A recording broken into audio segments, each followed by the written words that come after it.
Why do we reward people for wasting money? The more you waste, the more you'll get next time. Coming up next. Adrienne Southworth is running to be the 7th District's next state senator. Previously the Deputy Chief of Staff for Lieutenant Governor Janine Hampton and leader of the watchdog organization Take Back Kentucky, Adrienne's combination of experience and skill is known to unwind the labyrinth of state government for the benefit of many, not just the few. She is the proven problem solver we can trust to represent our views, listen to our needs, and despite the challenges we face, always find the best solutions. Hello, I'm Adrienne Southworth, running to be your next state senator in the 7th District. I've got my good friend Steve here. Hello. Thanks for coming. Thank you for having me. It's a pleasure to be back again. I love the fact that you illustrate government in that little capsulating speech. You waste, you get more. How does that work? Okay, well, I tell you what, it can be crystallized in this one story. This guy's telling me they get this new equipment. Why do they buy the equipment? It's not on their wish list. It's not on their needs list. They don't even know what they're going to do about it. They just park it aside and let it sit there. One day it'll go to auction and they'll get rid of it. But the reason why they need it is so they can keep their grant status active. So here's what it is. You have state agencies that are actually, their whole thing is they're dishing out money to other state agencies, okay? Right. So the state agencies that get the money, they can't be off the rolls, the second year. Otherwise, they're not on the list to get the requests for the following year. So they've got to keep spending more money. And here's the other kicker.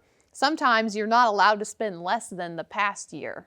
Otherwise, then they will lower your cap. So in case, let's say now you don't need anything, next year you don't need anything, but in 3 years you're going to need a lot. So what you got to do is you kind of got to go incrementally and kill some money with stuff, and you can't not spend the money. You can't just stick it in your savings account, because if you put it in your savings account, then they'll steal it out or they'll take a percentage. In some cases, they'll take all of it. There's just different, depending on which agency we're talking about.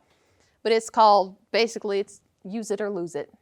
That's okay. Well, that makes sense. And it's going on everywhere. Right. So, okay, what's the solution? I mean, how do you do that? If you can't save it and set it aside, what do you do? Well, okay, so there's one thing about setting aside money. That's maybe we allow a certain type of setting aside, but we don't want agencies to just, hoard money, because the taxpayers are paying every year and we can't figure out how much we need if hoarding is going on, rampantly. So there is a certain balance of, okay, how much do you save and how much do you let somebody else use that needs it, So a policy in place that would actually not penalize for what I would call responsible spending or responsible saving would be number one. And then number two, anybody that's on a grant list should be able to be on a grant list, because somebody does not need something that bad every single year. Right. That's just ridiculous. Right. The times that that's actually going to happen should probably be very few, in fact. Right. So we need to extend that out, If this is somebody that should be eligible in this, 5-year group or 10-year group or whatever like that, they could tap in in fact, maybe we try to figure out how much funding we have and actually spread it out across areas. I mean, there's a lot of different ways, and the formula exactly would be a little different for the different types of groups that have this. Right. But that's the general idea. Okay, that again, it's you're giving money where it's needed, not just because they need it to stay on a list. I mean, that's what I'm hearing. You don't want to be forgotten, so you just take money so you're not forgotten. It's unbelievable, some of the stuff that we have going on. I mean, we literally have people's jobs where it is just to functionally make other people's jobs happen. Mm-hmm. This person shuffles money around to all these different groups. How come those groups just don't get the money? This person, we're paying pension benefits on someone to move money. Here's the best one, my favorite. The inmates, they get 60 cents a day. Somebody's got to do the payroll. So we're paying a regular employee with pension benefits, health benefits, and you name it. Who's probably been there 30 years, making That's 5% increase. That's right. Yep. and they're going to move the 60 cents around. How many times? Wow. You know, there are smarter ways to do things. That's a good way. Well, and again, it's a private sector viewing or looking at a budget that you're basically saying how we apply it to government. But government, of course, does not run that way because it's not their money. Don't forget now the people that have no job description. Somebody's niece needs a job. Why, she's going to get a job. That's true. We're not sure what she does, but then here we are, 20 years later, it's still a position, and now a new here's my favorite one. You remember this. Here we have this new administration. Here's these 25 positions. We need to fill them. Well, what do? We don't even know. Fill them. That's right. And it's necessary. Why? Fill them. You're right. You're absolutely right.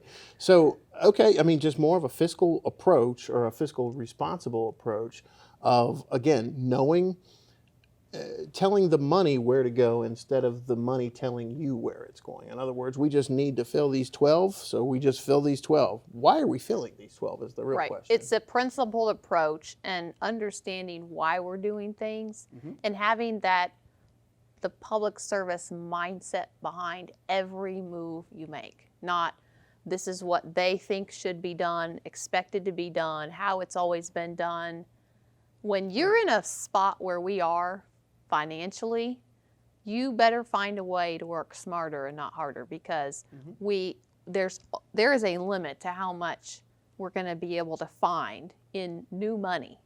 There's going to be a limit in how much we can find in wasted money. But we have got to put all those things together and make it happen the best possible way. And there's plenty of opportunity right now. That's exactly right. Always, never a problem. It's always an opportunity. A huge opportunity. And I will get right on it as soon as I hit the Senate. Share this video with your friends in Anderson, Franklin, Gallatin, Owen, and Woodford counties. And please vote for Adrienne Southworth